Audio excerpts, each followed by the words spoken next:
What? They do? They do it. They do it. They do it. 3, 2, 1. Contact. Remember that? You're of the age where when you were young, they would have rolled in the cart with the TV and the VCR into your classroom so you could watch a Bill Nye video or whatever they wanted. An educational short. Yes. Sure. 3, 2, 1 contact. A lot of people are gonna poo-poo this game. I will never. I love weather games. I love to see and the joke is if they could catch balls, they'd be wide receivers, but how easy were those 2 interceptions on like the first couple drives by both teams? Like, first off, neither of those balls should have been thrown, especially the Mariota one. And they both were just right in the breadbasket. So 2 dropped interceptions, which probably would have helped us under. They were both kind of deeper. And yeah, the over is not dead. I'm not sure. I'm not sure how I feel about this total in general because both teams have done things that have worked on offense. It's just it seems like they don't want to stick with them, and then the Falcons finally put a good drive together. The Falcons, I think, might be fun though. Oh, Sam Darnold's here. Seeing ghosts in the comments, man. Seeing ghosts. We're gonna have Cam Newton next week.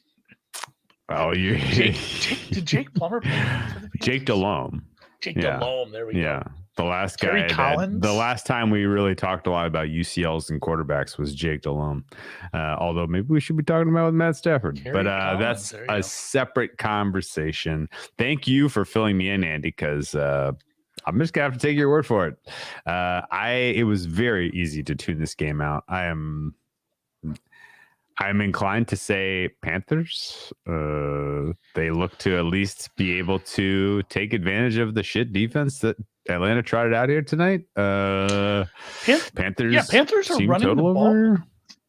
The Panthers are running the ball effectively. The Panthers are actually kind of moving the ball effectively right now, even after a pretty nice drive that again was helped by a 15-yard penalty.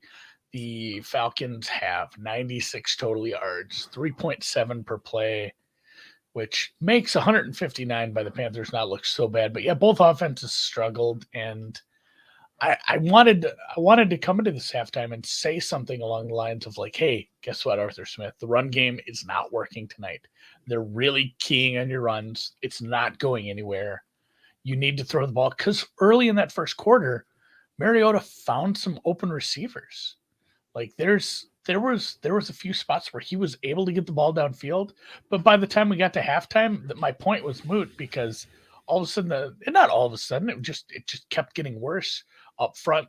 We've talked about Gossett, this left guard who is getting the pants beat off him, but basically everybody's getting their pants beat off up front, and Mariota is under duress constantly.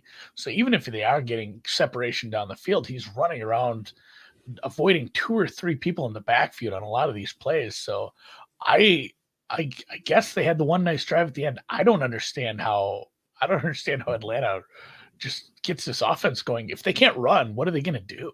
Yeah. That's kind of where I'm at. UGLY, they ain't got no alibi. And it's funny too because Atlanta's the only team that got into the red zone. This feels a little deja vu-y. And it's not just because of they played 2 weeks ago. Like 11 days ago. Well, they played. So you read my mind and you stole my point. We're not that far removed from these two teams facing each other. Yeah. There's like the Atlanta offense is a novelty. If you just got to prepare for it once out of the blue. Or if you have a team that can't stop the run to save their lives, like the Chargers, like you're kind of screwed. But if you just prepared for them and you take those lessons learned and you apply them a couple weeks later, we shouldn't have been surprised that Panthers have the defensive answers for this rushing attack. And I don't know that there are any wrinkles that the Falcons can really go to try to sidestep this.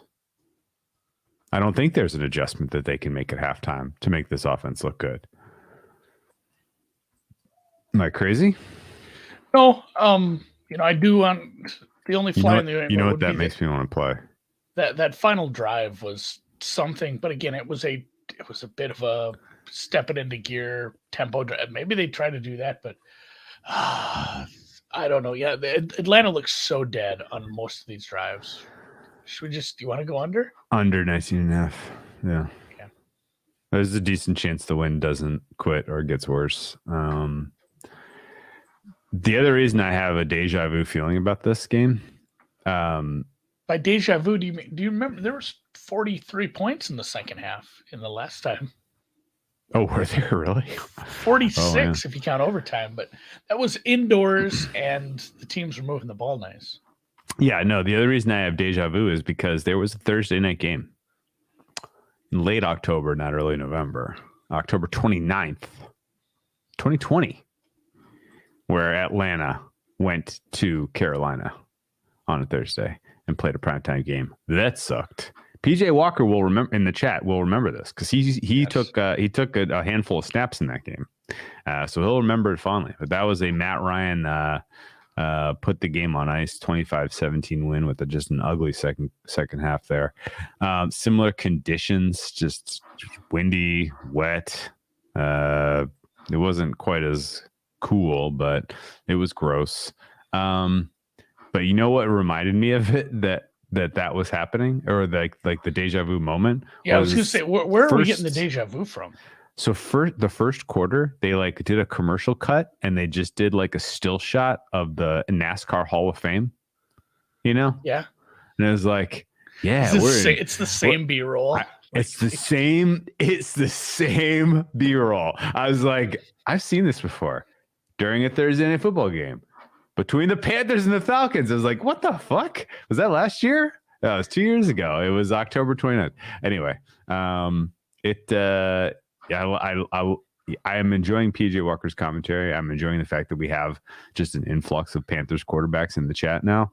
But I am, you know what I choose to believe, because PJ Walker is not really. It's not the real PJ Walker. He's in the halftime right now, preparing for the second half. But you know who it could be.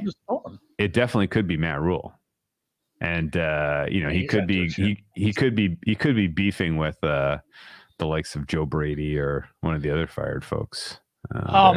Yeah, and I guess so. The under was bet. The under got steamed today, and most of it, almost all of it was solely based on the weather report. Like, not only Brenton said he shot that B-roll. All right, so like I was saying, the under got bet because of the weather. It was supposed to be rainy, cold, gross, and 25-mile-an-hour gusts, which we haven't seen problems on the field goals really yet. But like, you could probably make a case for this under being bet for another reason, because you've got an interim head coach and a head coach who's really, really, really struggled to put offensive game plans that are seemingly coherent together this year on a short week. And I like Arthur Smith. I liked him a lot more last year, but his insistence to not make in-game adjustments to, do what's working better for them. Like, if the run game is working, good, because he's going to stick with it, and that's going to be good for them. If it's not, you're going to get what you had today, where they needed one, a tempo 2-minute drive to do anything. And then Dan was losing his fucking mind that they didn't take a shot at the end zone, which, to be fair, why didn't we take a shot at the end zone? You guys are down 13-0, and this is the first time you've been across the 50. Take a shot at the end zone. Here's how I see this playing out. You ready? Okay. Punts in the third quarter, 0 points scored. Fourth quarter ends with the first quarter begins with the Panthers capping a drive with some sort of score. PJ Walker scrambles for a touchdown. We'll give PJ some love. And then at that point, it's Desmond Ridder time, and this game is over. So under 19.5 is my feel. What's your where are we going? Have I sold you? I don't know if I can even find this. I suppose BetOnline has quarters. I almost just want that third quarter under. Even if it's like 8.5, or 9.5, something along those lines. Like, I would take that, but no, I'll rip. This is a bad one to bet. Dance Marshall pretending he's Brinson. It would be pretty. Putting, you know how easy it would be. Terrace Marshall's name? I guess so. Terrace. I learned that. Yeah, PJ Walker would know that, so maybe he's betraying his identity. Will Brinson, he did change that picture the last time he was on from something that was circa 2010-ish internet photo to something current, but anyone could have just scraped that. Did you from his notice Twitter that profile. Brinson is all of a sudden verified on Twitter? That fraud. Oh, he was not did he pay? He paid for it. Brinson paid. He paid for it. Brinson oh my paid. God, Link's making the same joke. Yeah. Just saying. CBS dude, stole that money on one of our all-time long-time friends of the chat, Holt, played high school football with Terrace Marshall. Cool. 80% of the league is now LSU wide receivers. And I wanted Terrace Marshall to get the ball there. I'm very upset that we didn't at least get a first touchdown there. But Chenault, that was a nice run. That was a nice play. The Torrance Marshalls, very, very popular among the housewives of the South Bay. They all go to Torrance for the Marshalls. Very, very well known. Yeah. Like Home Goods, like TJ Maxx. Exactly. Like Marshalls. I went to do you remember this time last it was about this time last year we did one of these when I was on vacation in San Diego with the wife. And I think last year it was Breeders' Cup. Yeah, I was in Breeders' Cup and you'd gone back to LA. Yeah. And I did it from the rental car. I was outside of a Marshalls or a DSW or something. Like I sent the wife into a store to go shopping. I'm like, all right, honey, I gotta go do after the show. She would remember. She came back with shoes. Okay. How strongly do you feel about the Will Brinson says, hit the like button, you ghouls. You know what's funny? People have been using ghouls and goblins recently as put downs. It's been very enjoyable. I love calling people a ghoul or a goblin. It's fucking great. Someone like goblins. So like, and I don't want to get into a big political debate or discourse. Sure.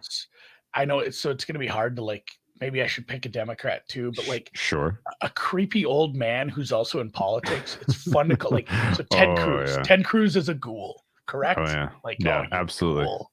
Yeah, a ghoul that can't even play by the rules of being at a parade and catching a beer and drinking it. Like, there's only one rule if you're at a parade and somebody throws you a beer, you catch it and you drink it. You sure as shit don't have the guy tackled and arrested.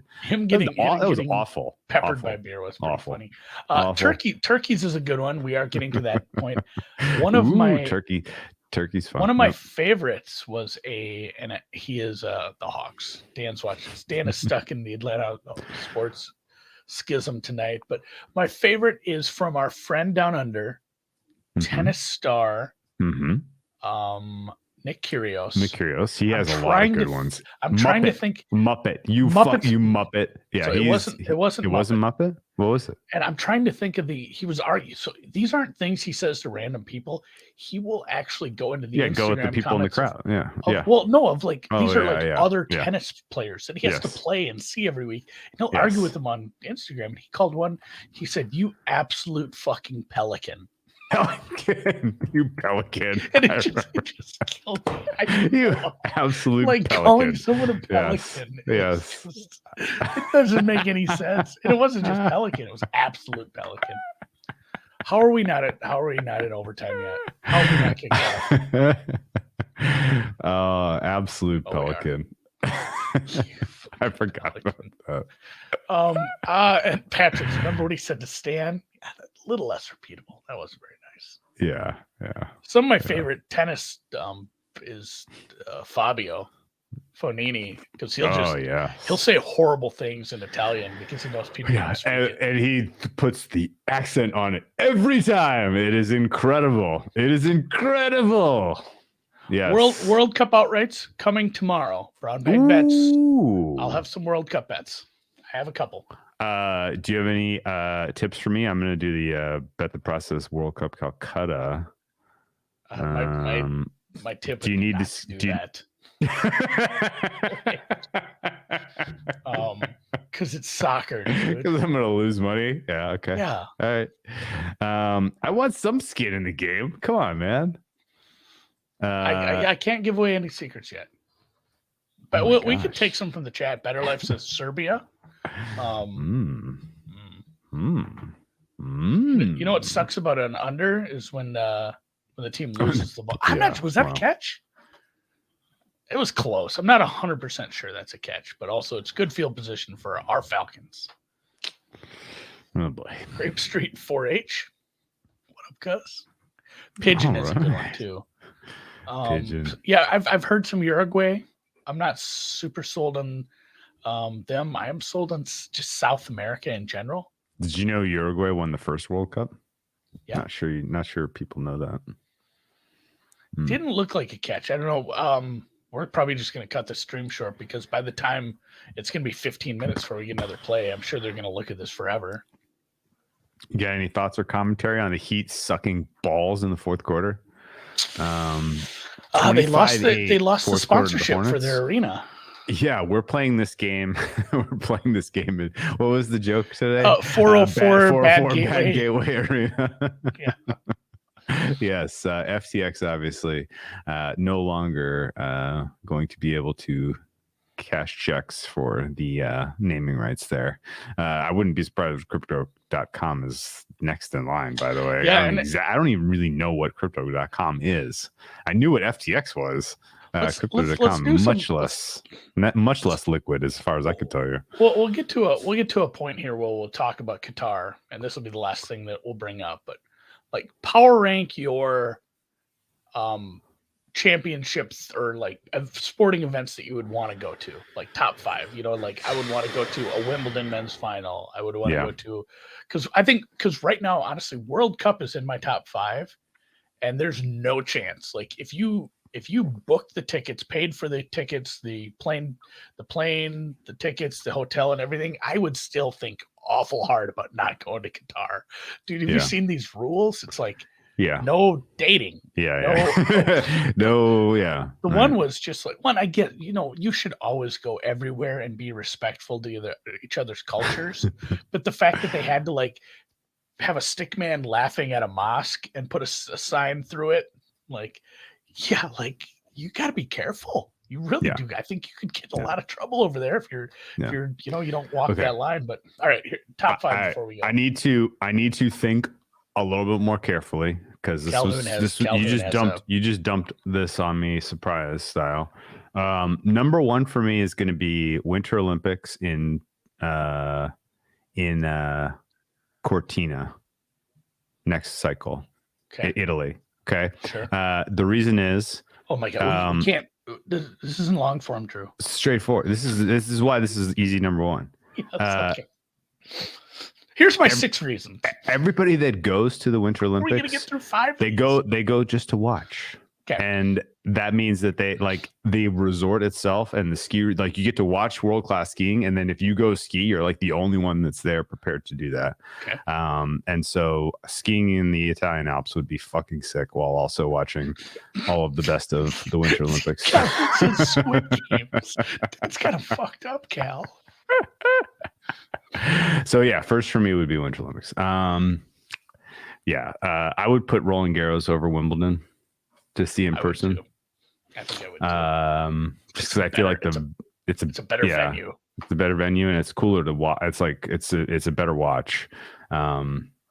Squid Game. That's high though. World Cup where's World Cup after Qatar? Does it finally go somewhere good? Does it come here? Yeah, say World Cup in a non. Does it come here after Qatar?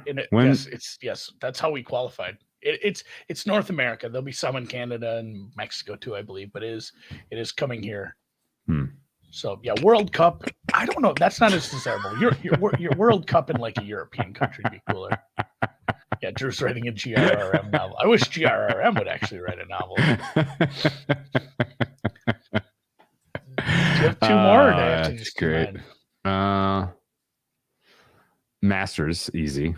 That's still one of mine. And someone just wrote Des Moines, like Iowa. I would like to see an America's Cup. That'd be cool as shit. Oh, some yacht racing. They did one in Bermuda one year, and I exceptionally regretted not going. That would have been fucking amazing to be in Bermuda and watching some yacht racing. World Series of Dice. 5th event.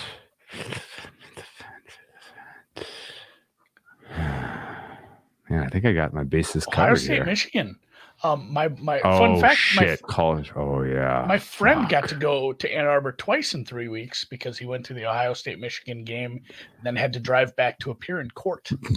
Going back in time, it would have been cool as fucking shit to be in Knoxville for the Bama upset. That was amazing. That was one of the cooler sporting moments of the year. Monaco an F1. That was on my list. That's a good one. It's a really, really good and Dan, one. maybe Dan, Joff. Dan can point out: is there a better race than Monaco for F1? Maybe, probably. There's I mean, I think, but also at the same time, the scene, yeah, being and being in Monaco, yeah.